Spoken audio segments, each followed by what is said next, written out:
Hello everyone, welcome back to our channel. So ఈరోజు అయితే మనము తెలుగు గ్రామర్ పార్ట్కి సంబంధించి సమాసాలు అనే టాపిక్ని చాలా క్లియర్గా అన్ని సమాసాలను చాలా క్లియర్గా తెలుసుకుందాం. ఓకేనా? సో వీడియోని అయితే ఎక్కడ స్కిప్ చేయకుండా చూసేయండి. సమాసములు. సమర్థపద విధి సమాసః. సమర్థపద విధి సమాసః అని చెప్పింది ఎవరు? పాణిని అష్టాధ్యాయి అనే గ్రంథం రాశాడు కదా. సో అతని అష్టాధ్యాయిలో సమర్థపద విధి సమాసః అని చెప్పారనమాట. ఓకేనా? సమర్థవంతమైన పదములు ఏకపదంబులగుట సమాసం అని చెప్పింది చిన్నయ్య సూరి గారు. ఓకేనా? ఈయన బాల వ్యాకరణంలో చెప్పారనమాట. ఏమని చెప్పారు? సమర్థవంతమైన పదములు ఏకపదంబులగుట, ఒకే పదంలాగా అవడం సమాసం అన్నమాట. ఓకేనా? శబ్దాన్ని బట్టి సమాసం 3 రకాలు. అదేంటి? శబ్దాన్ని బట్టి సమాసాలు 3 రకాలు. సంస్కృత సమాసము, ఆర్చిక సమాసము, మిశ్రమ సమాసం. ఓకేనా? సంస్కృత సమాసంలో మళ్ళీ 2 రకాలు, సిద్ధ, సాధ్య.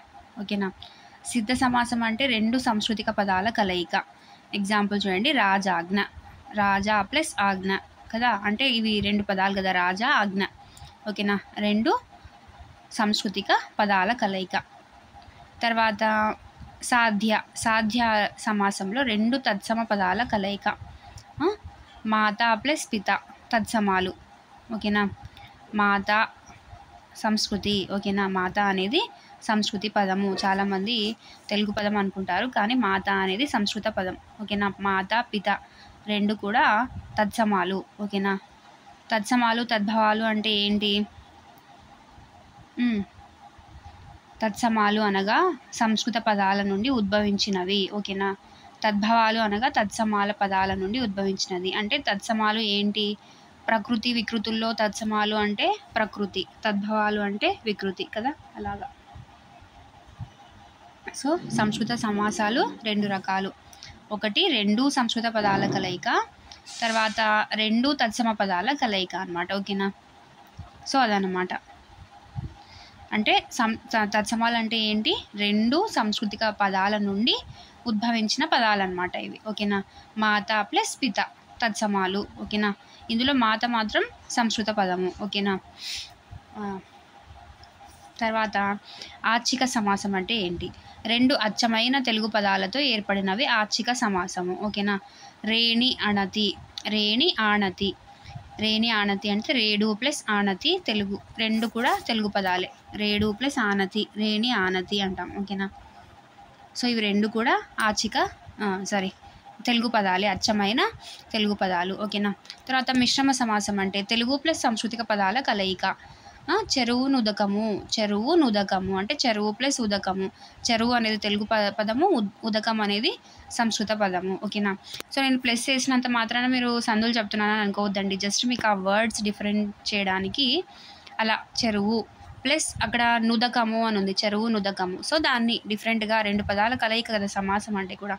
సో దాన్ని డిఫరెంట్ చేసి చెప్తున్నాను అనమాట. ఓకేనా? సో అది నోట్ చూడండి ఒకసారి. సో సమాసాలు ఇక్కడికి క్లియర్ అయినాయా? శబ్దాన్ని బట్టి అంటే ఆ శబ్దం అంటే ఆ పదం అన్నమాట. ఏంటి? సంస్కృత సమాసమా, ఆర్చిక సమాసమా, మిశ్రమ సమాసమా? ఓకేనా? 2 సంస్కృత పదాల కలయిక అయితే సిద్ధ సమాసము. 2 తత్సమ పదాల కలయిక అయితే సాధ్య సమాసము. ఆర్చిక సమాసం అంటే 2 అచ్చమైన తెలుగు పదాలతో ఏర్పడినది. మిశ్రమ సమాసం అంటే తెలుగు ప్లస్ సంస్కృతిక పదాల కలయిక వలన ఏర్పడినది. ఓకేనా? ప్రతిదానికి ఎగ్జాంపుల్స్ కూడా చూసాం. ఓకేనా? నోట్: వైరి లేదా దృష్ట సమాసము విగ్రహవాక్యం రానిది. అంటే వైరి లేదా దృష్ట సమాసం అంటే ఏంటి అంటే దానికి విగ్రహవాక్యం మనం చేయలేమన్నమాట, అది అలానే ఉంటుంది. ఎగ్జాంపుల్స్ వచ్చేసి జీవగర్ర, ప్రాణగొడ్డము, అల్పదండు, కరకంఠుడు. ఎక్కువగా ఉపయోగించినది ఎవరు అంటే పాల్గురికి సోమనాథుడు. అంటే ఈ వైరి లేదా దృష్ట సమాసాన్ని ఎవరు ఉపయోగించారు అంటే పాల్గురికి సోమనాథుడు. ఓకేనా? సో దీన్ని విగ్రహవాక్యం చేయలేమన్నమాట. జీవగర్ర అంటే ఏమంటాము? దాన్ని విగ్రహవాక్యం దానికి విగ్రహవాక్యం రాదనమాట. ఓకేనా? అలా రానివే ఇవి. ఓకేనా? తర్వాత తత్సమాలు అనగా సంస్కృత పదాల నుండి, ఇందాకే చెప్పుకున్నాం కదా, తత్సమాలు అంటే సంస్కృత పదాల నుండి ఉద్భవించినవి. తద్భవాలు అనగా తత్సమాల నుండి ఉద్భవించినది. ప్రకృతాలు అన్నీ తత్సమాలు చెప్పాను కదా ఇందాకే. ప్రకృతాలన్నీ తత్సమాలు, వికృతాలన్నీ తద్భవాలు. ఓకేనా. నెక్స్ట్ తత్పురుష సమాసం అంటుంటాం కదా మనం, షష్ఠీ తత్పురుష, ప్రథమ తత్పురుష. సో ఈ తత్పురుష సమాసం అంటే ఏంటి అంటే, తత్పురుషం అనగా వ్యధికరణం, అంటే వేరైన ఆధారం కలిగినది. ఓకేనా. తత్పురుషం అంటే వ్యధికరణం అనమాట, అంటే వేరుగా ఒక ఆధారాన్ని కలిగినది. ఉత్తమ పదముకు ఉత్తర పదమునకు ప్రాధాన్యత. పూర్వపదం ఉత్తర పదం 2 పదాలు ఉంటాయి కదా, అంటే విడదీసిన తర్వాత ఫస్ట్ది పూర్వపదము, తర్వాత వచ్చేది ఉత్తర పదం కదా. సో ఉత్తర పదమునకు ప్రాధాన్యతనిచ్చే వాక్యాలను తత్పురుష సమాసాలుగా, ఉత్తర పదానికి ప్రాముఖ్యతనిచ్చే పదాలను మనం ఏమంటాము, తత్పురుష సమాసం అంటాం. ఓకేనా. అంటే ఉత్తర పదానికి ప్రాముఖ్యతగా ఉన్న సమాసానికి మనం విగ్రహవాక్యం రాస్తే అలాంటి వాటిని మనం తత్పురుష సమాసం అంటాం. ఓకేనా. విభక్తి ప్రత్యయాలపై ఆధారపడి పనిచేస్తాయి. సో ఈ తత్పురుష సమాసాలన్నీ కూడా ప్రథమ, ద్వితీయ, తృతీయ, చతుర్థి, పంచమి, షష్ఠి, సప్తమి, సో ఇవన్నీ కూడా విభక్తుల ఆధారంగా పనిచేస్తాయన్నమాట. ఓకేనా. సో మనకు సమాసం చెప్తే ఇంకా క్లియర్గా అర్థమైపోతుంది తత్పురుష సమాసం అంటే ఎలాగా అనేది. సో చూడండి, ఫస్ట్ వన్ వచ్చేసి ప్రథమ తత్పురుష సమాసం. డు, మో, ఊలు కదా ప్రథమ విభక్తి అంటే. సో ఇది ఏకాదేశ సమాసం అనమాట. ఓకేనా. సో డు, మోవు అనేవి ఏకవచనం కిందికి వస్తాయి, లు అనేది బహువచనం కిందికి వస్తుందన్నమాట. ఓకేనా. మధ్యాహ్నం, అహనము మధ్య భాగము, అహనము మధ్య భాగము. దీనికి ఏ వర్డ్కి ఏ పదానికి ప్రాముఖ్యత ఉంది, మధ్య ప్లస్ అహనం అంటే అహనంకి ప్రాముఖ్యత ఉంది కదా, అహనము మధ్య భాగము, అహనంలో మధ్య భాగము అని కదా, అహనము మధ్య భాగము. సో ఇలా ఉంది కాబట్టి ఇది తత్పురుష సమాసం అయింది కదా. నడి నిషి, నిషి నడిమ భాగం, నడి రేయి, రేయి నడిమ భాగం, అర్ధరాత్రి, రాత్రి అర్ధ భాగం, అరగంట, గంటలో అరభాగం, అర్ధ రూపాయి, రూపాయిలో అర్ధ భాగం, ఔదల అంటే తల యొక్క నడిమ భాగం, ఔదల అంటే నడినెత్తి అన్నమాట. ఓకేనా. తల యొక్క నడిమ భాగాన్ని ఔదల అంటాం. ఓకేనా. సో ఇదన్నమాట. సో ఇవన్నీ కూడా ప్రథమ తత్పురుష సమాసాలే. ఓకేనా. అది తర్వాత ద్వితీయ తత్పురుష సమాసం. ద్వితీయ తత్పురుష సమాసానికి ప్రత్యయాలు ఏంటి, నిన్నున్లను కూర్చి గురించి. ఓకేనా. గొంతు నొక్కు అంటే గొంతును నొక్కు, గొంతును నొక్కు. సహాయ నిరాకరణ, సహాయంను నిరాకరించుట, వచ్చింది ఇక్కడ కూడా కదా. నెలతాల్పు, నెలవంకను ధరించువాడు. అవునా, నెలవంకను ధరించువాడు. ఓకేనా. గొంతు నొక్కులో గొంతును నొక్కు, సహాయంను నిరాకరించట. నెలతాల్పు అంటే నెలవంకను ధరించువాడు శివుడు. ఓకేనా. కృష్ణాశ్రితుడు, కృష్ణుణ్ణి ఆశ్రయించిన వాడు కుచేలుడు. కృష్ణాశ్రితుడు అంటే కృష్ణుణ్ణి ఆశ్రయించిన వాడు కుచేలుడు. కోదండధారి, కోదండమును ధరించువాడు రాముడు. సో ఇవన్నీ కొంచెం టఫ్గా ఉండేటివి రాసుకున్నాం అనమాట ఎగ్జాంపుల్స్ కింద. ఓకేనా. తర్వాత కోదండపాణి అనేది కోదండమును చేతి యందు కలవాడు. సో బహువ్రీహి అనే సమాసం కూడా వస్తుందన్నమాట. సో మనము ఆప్షన్ని బట్టి చేయాలన్నమాట ఇది. ఓకేనా. త్రిశూలధారి, త్రిశూలమును ధరించువాడు. ఓకేనా. పినాకధారి, పినాకమును ధరించువాడు. బ్రహ్మవిత్తములు, బ్రహ్మ గురించి తెలిసిన వాడు. ఓకేనా. పినాకమును బ్రహ్మ గురించి, బ్రహ్మవిత్తములు అంటే బ్రహ్మ గురించి తెలిసినవాడు. ఓకేనా. అదనమాట ద్వితీయ తత్పురుష సమాసం. తర్వాత తృతీయ తత్పురుష సమాసం. తృతీయ తత్పురుష సమాసంలో ప్రత్యయాలు ఏమున్నాయి, చేతన్ చేన్ తోడంతోన్. ఓకేనా. గడ్డి పోచ, గడ్డి తోడ పోచ. ఇనుప చువ్వలు, ఇనుము తోడ చువ్వలు. విద్యాధికుడు, విద్య చేత అధికుడు. నెలాధికుడు, నెలవంక చేత అధికుడు. గుణహీనుడు, గుణము చేత హీనుడు. ప్రాణ సమానుడు, ప్రాణంతో సమానుడు. సో ఇక్కడ చూస్తే ఒకసారి గడ్డిపోచలో గడ్డి తోడ, చేతన్ చేన్ తోడను కదా తోడ, గడ్డి తోడ పోచ. ఇనుప చువ్వలు, ఇనుము తోడ చువ్వలు. విద్యాధికుడు, విద్య చేత అధికుడు. నెలాధికుడు, నెలవంక చేత అధికుడు. గుణహీనుడు గుణము చేత హీనుడు. ప్రాణ సమానుడు ప్రాణముతో సమానుడు. ఓకేనా, అలా ఇదంతా తృతీయ తత్పురుష సమాసాలు కదా. ఎస్, తర్వాత వచ్చేసి చతుర్థి తత్పురుష సమాసం. కొరకున్ కై కదా, ప్రత్యయాలు ఏమున్నాయి విభక్తిలో, చతుర్థి విభక్తిలో కొరకున్ కై కదా. ఎస్, పొట్టకూడు పొట్ట కొరకు కూడు కదా, కడుపు నింపుకోవడానికి కూడు. భుక్తిశాల భుక్తికై అంటే భుక్తి కోసం, భుక్తికై శాల. వంటగది వంట కొరకు గది. భూతబలి భూత కొరకు బలి. గురుదక్షిణ గురువు కొరకు దక్షిణ. వరకట్నం వరుని కొరకు కట్నం. కళ్యాణ వేదిక కళ్యాణం కొరకు వేదిక. యూపధారువు యూపం యొక్క ధారువు. యూపం అంటే ఆధారం, ధారువు అంటే కాండ. ఓకేనా, సో అవన్నమాట చతుర్థి తత్పురుష సమాసాలు. తర్వాత పంచమి తత్పురుష సమాసం. వలనన్ కంటెంట్ పట్టి. ఓకేనా, దొంగ భయం దొంగ వల్ల భయం. వ్యాఘ్ర భీతి వ్యాఘ్రం వల్ల భీతి. వ్యసనోద్రేకం అంటే వ్యసనం వల్ల ఉద్రేకం. అగ్నిభీతి అగ్ని వల్ల భయం. ఓకేనా, కోపావేశం కోపం వల్ల ఆవేశం. ప్రాణాధికుడు ప్రాణం కంటే అధికుడు. ప్రాణభయం ప్రాణం వలన భయం. జన్మ విముక్తి జన్మము వలన విముక్తి. సో ఇవన్నీ పంచమి తత్పురుష సమాసాలు. ఓకేనా, సో ఆ వర్డ్స్ ఒకసారి చూసుకోండి. మనకి ఇంకో రకమైన విగ్రహవాక్యం మైండ్లో అనిపిస్తూ ఉంటుంది, కానీ కరెక్ట్ ఏదో మనం అది చూసి మీనింగ్ వచ్చేలాగా మనము విగ్రహవాక్యాన్ని చేయాలన్నమాట. ఓకేనా, ఎలా పడితే అలా చేస్తే సమాసం మొత్తం రాంగ్ అయిపోతుంది కదా. షష్ఠీ తత్పురుష సమాసం. కిన్ కున్ యొక్క లోన్ లోపలన్. ఇది తెలుగులో అధికంగా ఉపయోగించే సమాసం ఏదైనా ఉంది అంటే షష్ఠీ తత్పురుష సమాసమే. ఓకేనా, రామబాణం రాముని యొక్క బాణం. భుజబలం భుజము యొక్క బలం. కర్మసాక్షి కర్మకు కు వచ్చినా కూడా కిన్ కున్ ఉంది కదా, సో షష్ఠీ తత్పురుష సమాసం. రక్కసి రేడు రక్కసులకు రేడు. సభాధ్యక్షుడు సభకు అధ్యక్షుడు. మహీపతి మహికి పతి. మాతృదేశం మాతృ యొక్క దేశం. సత్యమహిమ సత్యం యొక్క మహిమ. ఓకేనా, సో అదనమాట. తర్వాత భారతదేశం భరత అనే పేరు గల దేశం. ఓకేనా, ఇక్కడ భారత యొక్క దేశం అలాంటివి రాయకూడదు. భరత అనే పేరు గల దేశం. ఇది సంభావన తత్పురుష సమాసం. ఓకేనా, ఎస్, అనే పేరు గల వస్తే సంభావన. ఓకేనా, సప్తమి తత్పురుష సమాసం తర్వాతది. దీంట్లో అందున్నన్ అనే ప్రత్యయాలు ఉంటాయి. ఓకేనా, వ్యాకరణ పండితుడు వ్యాకరణమున పండితుడు. నీరాట నీటి యందలి ఆట. నీరాట అంటే నీటి యందలి ఆట. జలకన్య జల యందలి కన్య.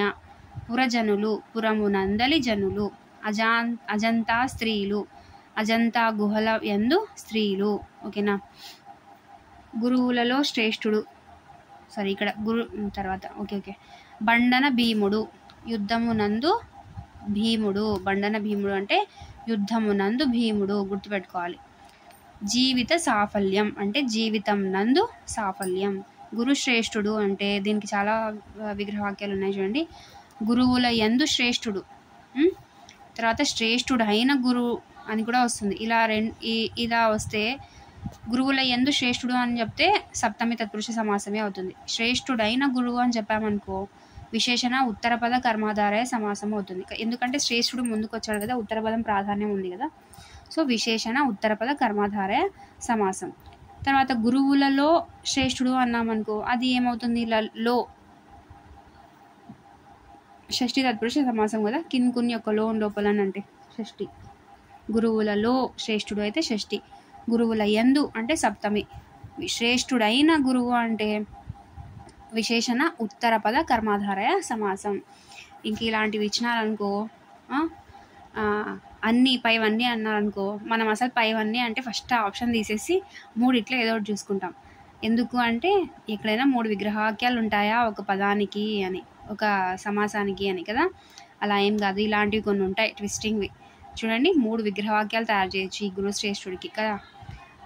అలాంటివి ఎగ్జాంపుల్స్ ఉంటే ఒకసారి మీరు ఫైండ్ అవుట్ చేసుకొని ప్రాక్టీస్ చేసుకోండి. ఓకేనా, తర్వాత నన్ తత్పురుష సమాసం. నన్ అంటే వ్యతిరేకం. ఓకేనా. అసత్యం అంటే సత్యం కానిది. అధర్మం అంటే ధర్మం కానిది. వికారం వికారం అంటే ఆకారం కానిది. అజ్ఞానం జ్ఞానం కానిది. సో ఇలా అన్నమాట. అజ్ఞాని అంటే జ్ఞానం లేనిది, జ్ఞానం లేనివాడు రెండు కూడా. నన్ బహురీహి వస్తుందన్నమాట. ఇది నన్ బహురీహి అంటే ఇక్కడ మనిషి గురించి మాట్లాడుతున్నాం కదా. అజ్ఞాని అంటే ఒక పర్సన్, అది ఫీమేల్ ఉండొచ్చు, మేల్ ఉండొచ్చు. సో లేనివాడు, లేనిది అని మాట్లాడితే నన్ బహువ్రీహి అంటాం అనమాట దాన్ని. ఓకేనా. అచ్యుతుడు చ్యుతి లేనివాడు విష్ణువు.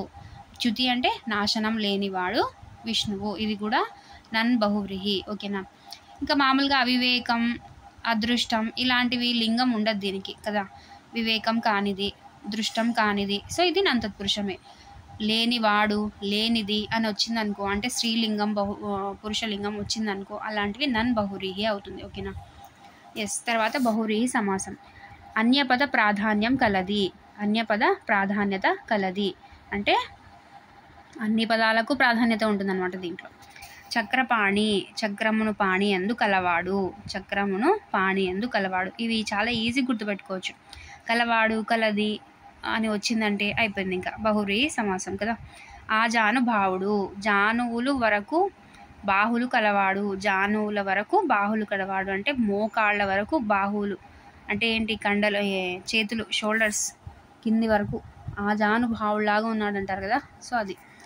పినాకపాణి పినాకమును పాణి ఎందు కలవాడు. పినాకం అంటే విల్లు. ఓకేనా. గాంధీవ పాణి గాంధీవమును పాణి ఎందు కలవాడు. కోదండ పాణి కోదండమును పాణి ఎందు కలవాడు. అంటే పాణి అంటే ఏంటి, చేయి కదా. ఎస్. త్రిశూల పాణి త్రిశూలమును పాణి ఎందు కలవాడు. ముక్కంటి 3 కన్నులు కలవాడు శివుడు. వేగంటి 1000 కన్నులు కలవాడు ఇంద్రుడు. ఇవి వృత్పత్యర్థాల కింద కూడా ఉంటాయి చూడండి ఇక్కడ. ఏకాక్షుడు అంటే ఒకే కన్ను కలవాడు. ఎవరు, శుక్రాచార్యుడు లేదా కుబేరుడు.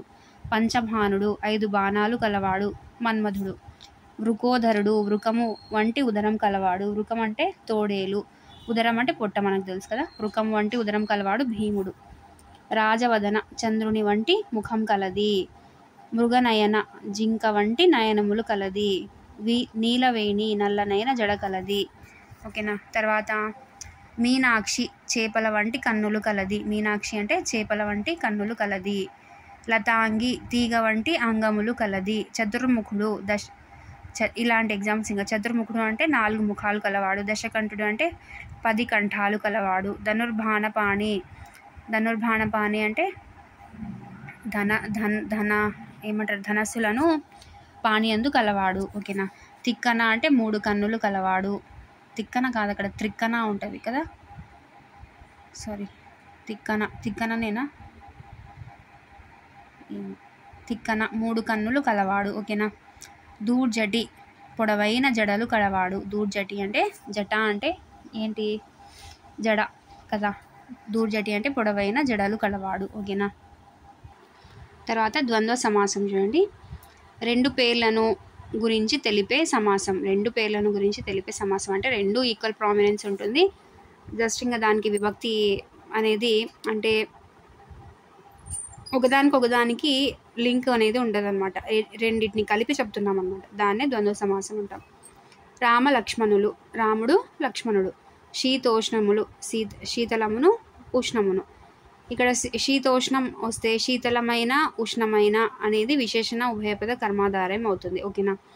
శీతోష్ణం వస్తే శీతలమైన ఉష్ణమైన అని వస్తుంది, అది విశేషణ ఉభయపద కర్మాధారం. ఓకేనా.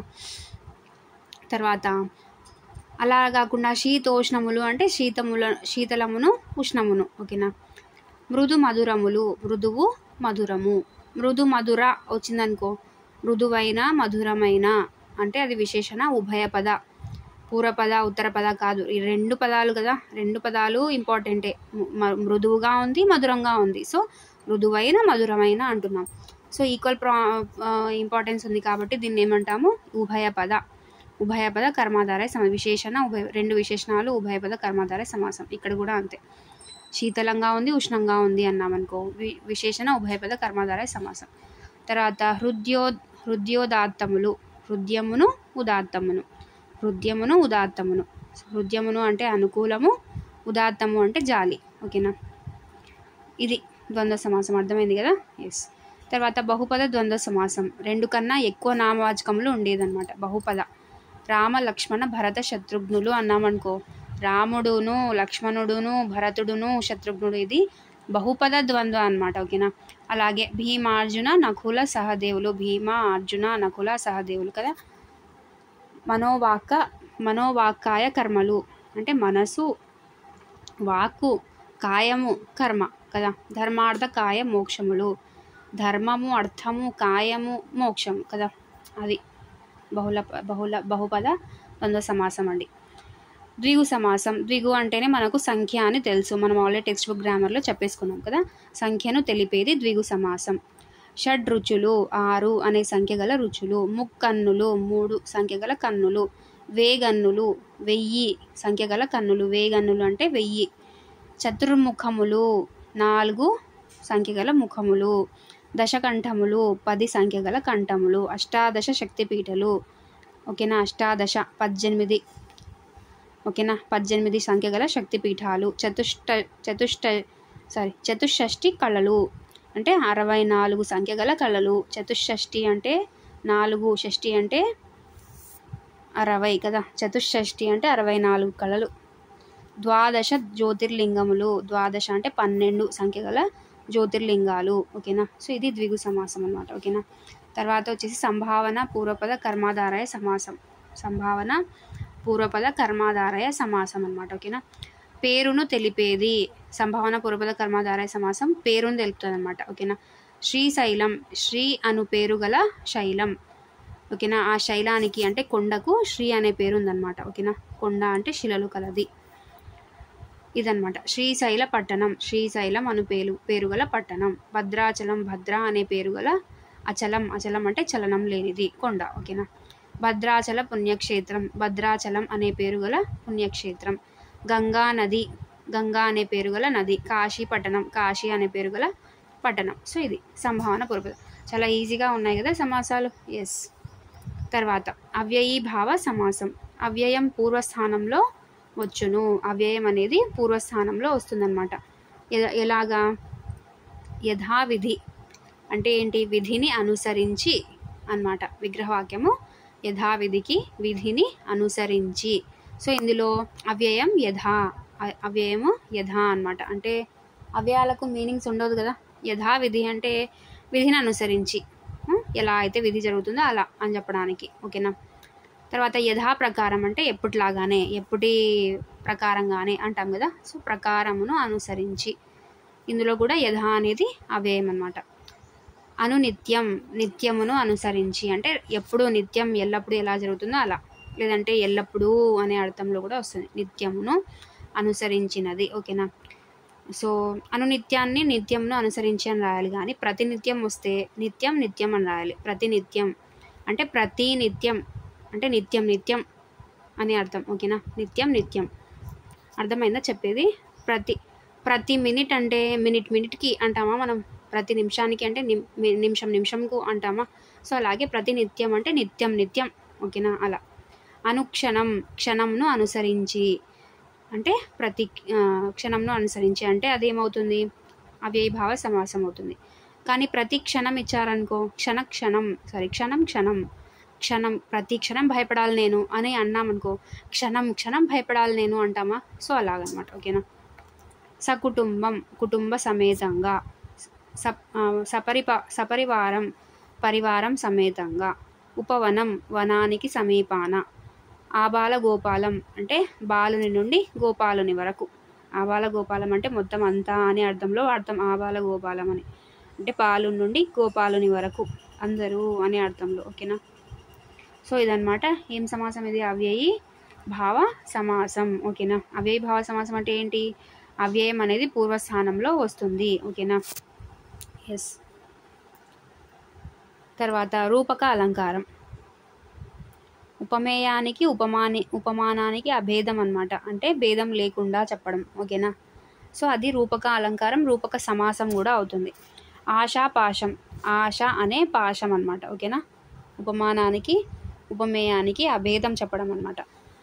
ఆశ లాంటి పాశం, ఓకేనా అని చెప్పడానికి. జ్ఞాన జ్యోతి, జ్ఞానం అనేది జ్యోతి. ఇక్కడ జ్ఞానం వేరు జ్యోతి వేరు, కానీ మనం జ్ఞానాన్ని జ్యోతితో పోలుస్తున్నాం. అంటే జ్ఞానం వేరు కాదు, జ్యోతి వేరు కాదు. ఇక్కడ అభేదం అంటే భేదం లేదు. జ్ఞానం అనేది జ్యోతి, ఓకేనా. అలా కవి కోకిల, కవి అనేది కోకిల. కీర్తి కన్య, కీర్తి అనేది కన్య. గిరి కార్ముకం, గిరి అనేది కార్ముకం, కార్ముకం అంటే విల్లు. దాహాగ్ని, దాహం అనేది అగ్ని. శాంతి మంత్రం, శాంతి అనేది మంత్రం. సంసార సాగరం, సంసారం అనేది సాగరం. సో దీన్ని మనం గుర్తుపట్టడం చాలా ఈజీ. రెండు వేరు వేరు పదాలు ఉంటాయి, కానీ ఆ రెండు పదాలను మనము ఏం చేస్తాము, ఒకదాంతో ఒకటి పోల్చి చెప్పేసింటాం. కవి కోకిల అంటే కవి వేరు కోకిల వేరు, కానీ కవిని కోకిలతో పోలుస్తున్నాం అంటే రెండిటికి భేదం లేదు. కవి కూడా కోకిల్లాగా అని చెప్పడానికి ఇది రూపక అలంకారం. అభేదం లేదు, అభేదం అంటే భేదం లేదు అని, ఓకేనా. ఉపమేయానికి అంటే ఉపమేయం అంటే ఏంటి, మనం దేన్నైతే పోలుస్తున్నామో అది ఉపమేయం, దేన్నైతే పోల్చడానికి తెచ్చుకున్నామో అదేమవుతుంది, ఉపమానం అవుతుంది కదా. సో ఉపమేయానికి ఉపమానానికి అభేదం అంటే పోలిక, అంటే భేదం లేదు అని చెప్పడానికి ఈ రూపక అలంకారం వాడతామన్నమాట, ఓకేనా. ఎస్, అర్థమైందని అనుకుంటున్నాను, ఓకేనా. తర్వాత వెరీ వెరీ వెరీ ఇంపార్టెంట్ అయిన విశేషణ పూర్వపద కర్మాధారయ సమాసము, విశేషణ ఉత్తరపద కర్మాధారయ, ఉత్తరపద లేదా పరపద కర్మాధారయ సమాసాలు. సో ఫస్ట్ ఇవన్నీ చూసేద్దాం, విశేషణ పూర్వపద కర్మాధారాలన్నీ చూసేద్దాం. విశేషణ పూర్వ అంటే ఫస్ట్ అనమాట, ఫస్ట్ పదం అనమాట. అంటే ఏంటి, పదంలో మనకిచ్చిన పదంలో ఫస్ట్ పదం అనమాట, ఓకేనా. విశేషణ పూర్వపదం, ఓకేనా. వృద్ధ కపోతం, దీంట్లో పూర్వపదం ఏంటి వృద్ధ, ఉత్తర పదం ఏంటి కపోతం. సో వృద్ధ కపోతంలో మనం విగ్రహవాక్యం ఎలా రాయాలంటే వృద్ధదైన కపోతం అంటే వృద్ధురాలైందనమాట. అది అంటే ఏంటి, ముసలిదైంది అని చెప్పడానికి వృద్ధ కపోతం అంటున్నాం కదా. సో విశేషణ పూర్వపదంలో పూర్వపదమే ముందు ఉంటుంది కదా, అది. గున్నమావి, గున్నదైన మావి. కుర్ర తమ్ముళ్ళు, కుర్రవారాలైన తమ్ముళ్ళు అంటే ఇంకా యుక్త వయసులో ఉన్నారు అని. దివ్య జ్యోతి, దివ్యమైన జ్యోతి.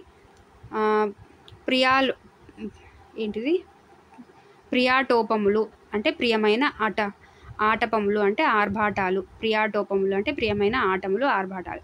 లేగదూడ, లేతదైన దూడ. ఉదగ్ర తేజం, ఉదగ్రమైన తేజం. మనోహరం మహారవం, గొప్పదైన శక్తి. రెండవ పుష్పం, రెండవదైన పుష్పం. తొల్లిటి రాజులు, తొలివారలైన రాజులు. చారు సంసారం, అందమైన లేదా మనోజ్ఞమైన సంసారం. చారు అంటే అందమైన లేదా మనోజ్ఞమైన అని అర్థం. సంసారం, ఓకేనా. సో ఇలా పూర్వపదానికి ఇంపార్టెన్స్ ఇచ్చేసి పూర్వపదం ఫస్టే వస్తుంది, తర్వాత ఉత్తరపదం వస్తుంది. దీన్ని ఏమంటారు, విశేషణ పూర్వపద కర్మాధారయం అంటారు. ఇక్కడికి ఓకే. సో ఇక్కడ ఏముంది అంటే విశేషణ ఉత్తర లేదా పరపద, ఉత్తర లేదా పరపద. ఉత్తరాన్నే పరపద అని కూడా అంటాం. పూర్వపదం పరపదం లేదా పూర్వపదం ఉత్తరపదం అంటాం, ఓకేనా. సో ఇవే లాగుంటాయి అంటే విశేషణం సెకండ్ అనేది ఉత్తర స్థానంలో, ఓకేనా.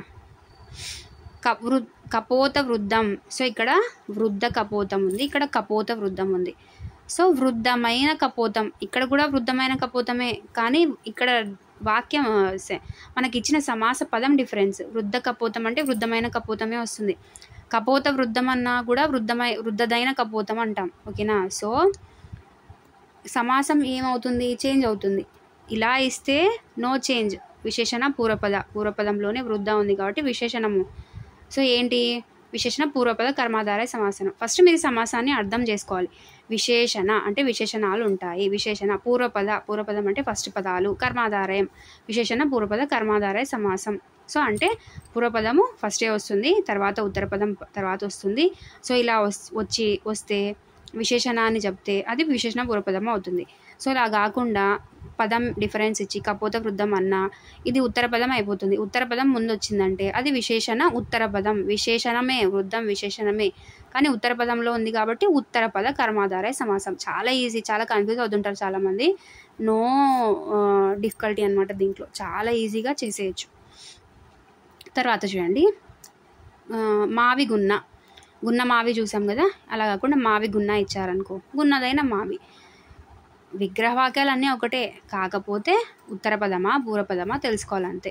విశేషణం ఎక్కడుంది, ఉత్తర పదంలో ఉంది. ఇంకా అస్సలు ఆలోచించకూడదు, ఉత్తర పద పెట్టేసేయాలి అంతే. తమ్ము కుర్రలు, కుర్రవారలైన తమ్ముళ్ళు. పురుషోత్తముడు, ఉత్తముడైన పురుషుడు.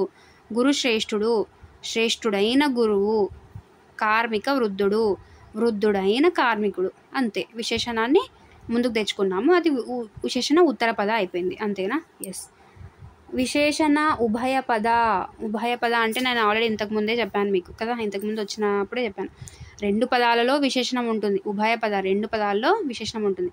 మృదు మధురం, మృదువుగా ఉంది, మధురంగా ఉంది అనడానికి మృదు మధురం అంటాం. సో దానికి విగ్రహవాక్యం ఎలా చేయాలి? మృదువైన, మధురమైన. అంతేనా? ఎస్. ధీరోదాత్తుడు, ధీరుడు, ఉదాత్తుడు. అదేనా? ఎస్. అమలోదాత్తము, అమలము, ఉదాత్తము. శీతోష్ణము, శీతలము, ఉష్ణము, శీతలము, ఉష్ణము. అదనమాట. ఓకేనా? అదనమాట విశేషణ ఉభయపద కర్మాధారయం. సో ఇప్పుడు చూడండి, ఉపమాన పూర్వపద కర్మాధారయం, ఉపమాన ఉత్తరపద లేదా పరపద కర్మాధారయం. చాలా ఈజీగా చెప్పేస్తాను. ఇది కూడా ఏం కష్టం ఫీల్ అవ్వద్దండి. ఓకేనా? ఇది ఒక్కటి చెప్పేసుకుంటే సమాసాలు ఫినిష్. ఇంకా మనం ఎటువంటి సమాసం ఇచ్చినా రేపు ఎగ్జామ్లో, టెట్లో కానీ, డిఎస్సిలో కానీ ఇలా చిట్టిక వేసి మనం ఆన్సర్ చేయగలుగుతాం. అంటే అంత ఈజీగా చెప్పాను కదా. ఎస్. ఉపమాన పూర్వపద కర్మాధారయం అంటే ఫస్ట్ది ఉపమానం, సెకండ్ ఉపమేయం వస్తుంది. ఓకేనా? లతా తనువు, లతా తనువు అంటే తనువు మామూలుగా అందరి శరీరం ఎలానో తనువు అలానే. అంటే ఏంటి? ఉపమేయమే. అంటే ఏంటి? తనువులో ఏం ఇంపార్టెన్స్ లేదు. లత అనేది ఉపమానం. అంటే పోలికకు తెచ్చుకున్నది ఏంటి? లత అంటే మనం దేంతో పోలుస్తున్నామో దాన్ని ఏమంటాము? ఉపమానం అంటాం. ఉపమానం. దేన్ని పోలుస్తున్నాము? ఇది కన్ఫ్యూజ్ అవ్వద్దండి. ఇది కన్ఫ్యూజ్ అయితే ఇంకా ఎవరు ఏం చేయలేరు. సో బాగా గుర్తుపెట్టుకోవాలి దీనికి గుడ్డి గుర్తులు చెప్పాలి అంటే కష్టం ఇంకా. ఓకేనా? దేన్నైతే పోలుస్తున్నామో, మన వేలను పోలుస్తున్నామా, మన బుక్కుని పోలుస్తున్నామా, లేదంటే మనం మనిషి రూపాన్ని పోలుస్తున్నామా, లేదంటే దేన్ని పోలుస్తున్నామో అది ఏంటి? ఉపమేయం అయిపోతుంది. అలా కాకుండా దేన్నైతే పోల్చడానికి తెచ్చుకున్నామో, అంటే దేంతో అయితే పోలుస్తున్నామో అది ఉపమానం అయిపోతుంది. దేన్ని పోలుస్తున్నామో అది ఉపమేయం, దేంతో పోలుస్తున్నామో అది ఉపమానం. ఓకేనా? అది లతా తనువు అంటే లత వంటి తనువు. ఓకేనా? లత వంటి తనువు. ఇదేమవుతుంది? ఉపమాన పూర్వపద కర్మాధారయం. సో పూర్వపదమే కదా ఉపమానము. ఉపమానం అంటే ఏంటి? లత. ఉపమానం ఎక్కడుంది? పూర్వపదంలో ఉంది. సో ఉపమాన పూర్వపద కర్మాధారయ సమాసం. సేమ్ విశేషణం లాగానే ఉపమానం కూడా. అంతేనా? ఎస్. సుధావచనం, సుధ వంటి వచనం. సుధ అంటే ఏంటి? అమృతం. అంటే ఆమె మాటలు వచనాలు ఎలా ఉన్నాయంటే సుధ, అమృతం. అసలు వింటుంటే అమృతాన్ని స్వీకరిస్తున్నామా అన్నట్లున్నాయి అని చెప్పడానికి సుధావచనం అని వాడుతున్నాం. సుధా వంటి వచనం. తేనె మాట. సేమ్ ఇక్కడ కూడా తేనెలాగా ఉన్నాయి ఆమె పలుకులు, మాటలు అని.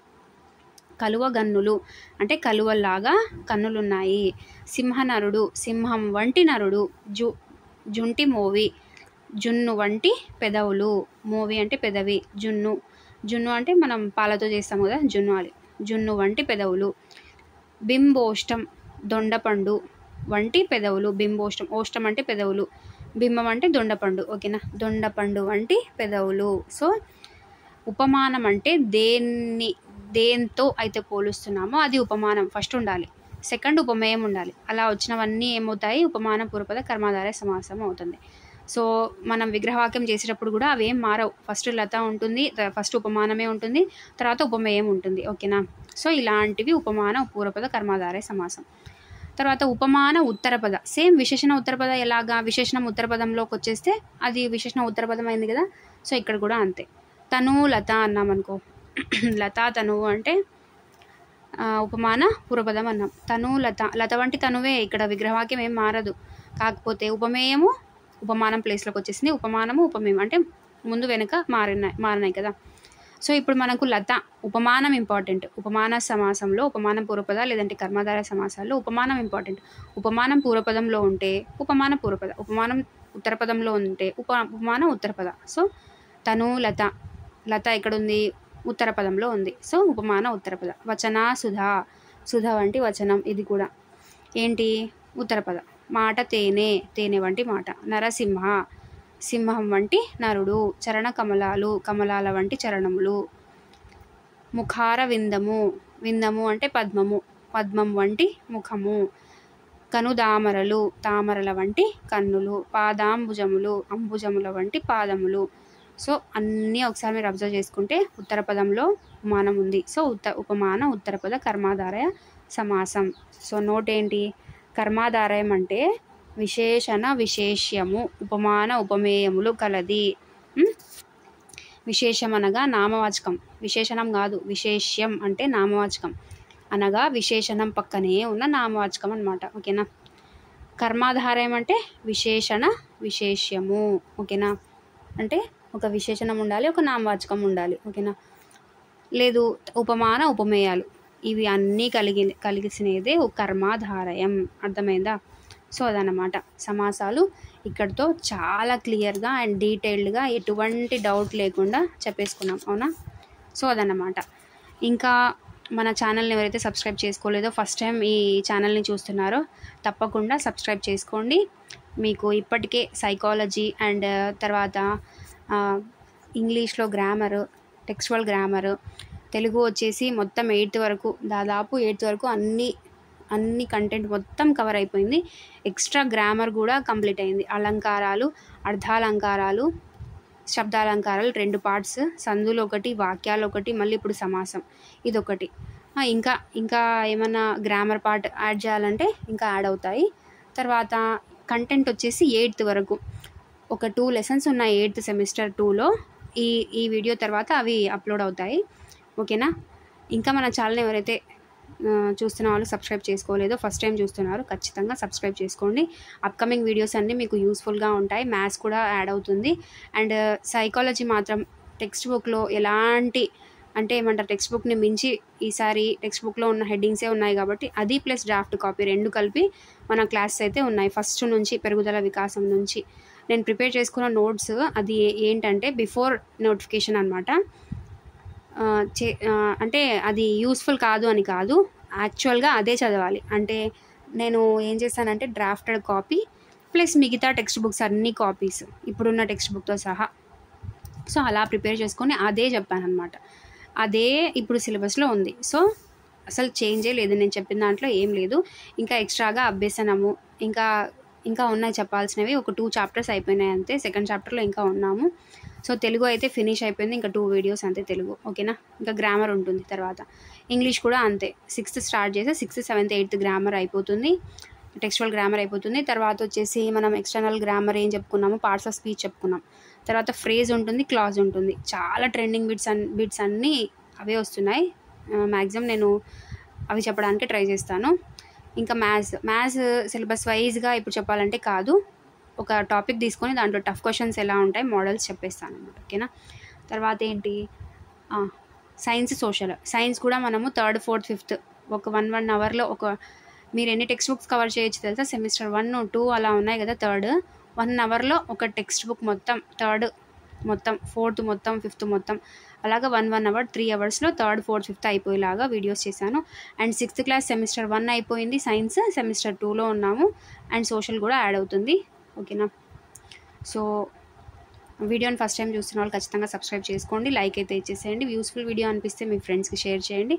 అండ్ ఖచ్చితంగా మీ ఫీడ్బ్యాక్ని కామెంట్ రూపంలో తెలియజేయండి. ఓకేనా. Thank you for watching.